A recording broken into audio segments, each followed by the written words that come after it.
Oras namin ngayon, mag-aalas 10, oh. Madilim na madilim. Kahit na bukas pa darating yung bagyo, pero grabe na. Kakatakot, tahimik. Pero may ulan na din. Ayan, oh, mga idol, oh. Tahimik dito sa amin.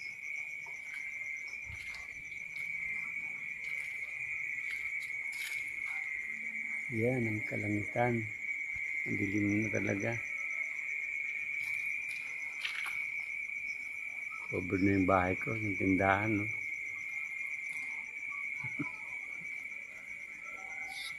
Huwag naman sanang tumuloy na. Alas 10 ng gabi, September 25.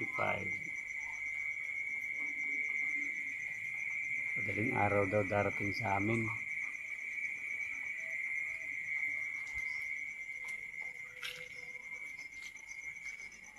Ano naman nagbabran out? Dito pa din yung ilaw.